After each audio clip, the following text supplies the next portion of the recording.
Alright, try another one. Well, what is that? Alright, so, What do I do? well, what happened was you stripped it out. So once you were going in, and then you just kept spinning it and just ripped out any wood that was in there. Hold on, move over a little bit. Right there. Alright, okay.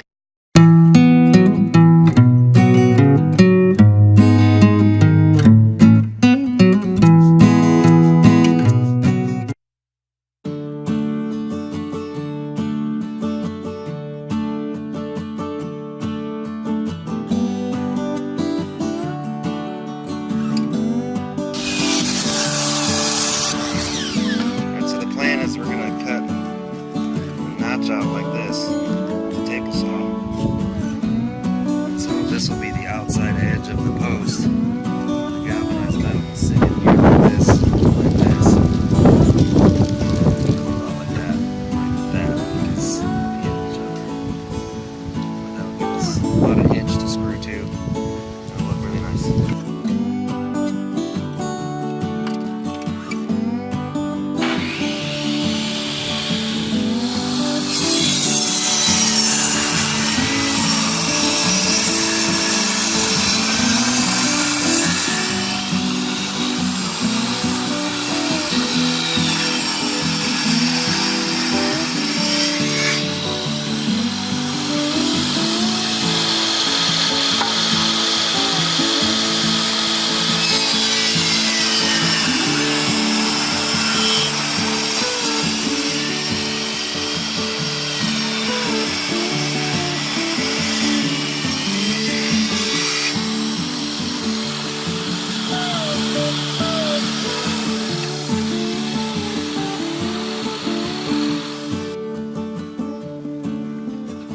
Maximize our material here, so we're going to actually piece the end pieces, two of them together, hide it with a little board. Just using these snips. I just bought these. I've been using. They're called offset snips.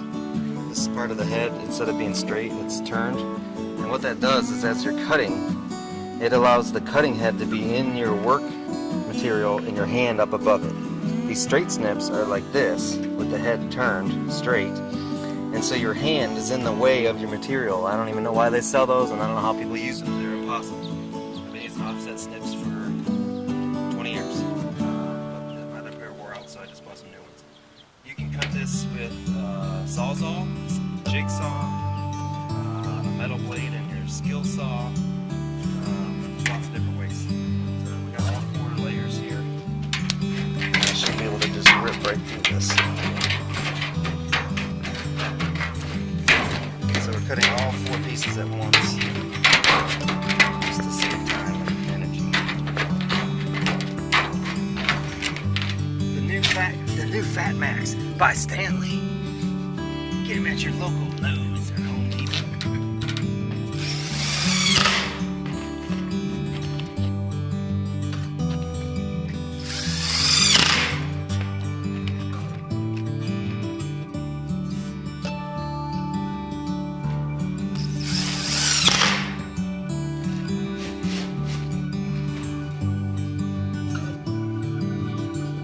Setting it up just a little bit, and then when the other board comes on, it'll push against it and kind of bend it, kind of hopefully give it a little bit of a seal.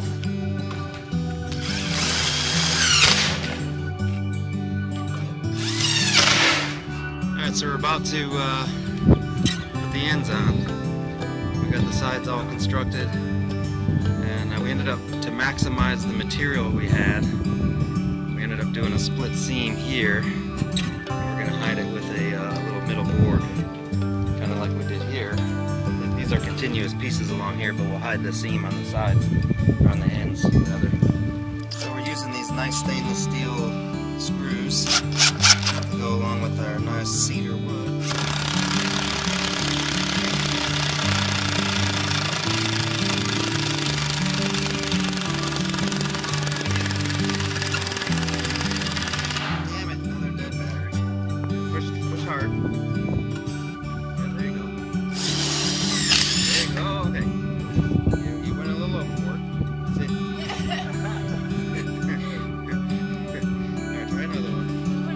So Well, what happened was you stripped it out. So once you were going in, and then you just kept spinning it and just ripped out any wood that was in there. Hold on, move over a little bit. Right there. All right, okay, yeah, that was good. Perfect. All right, do another one. But try to back off a little bit once you get it going through, so you're not ripping the wood out. Good. Nice job.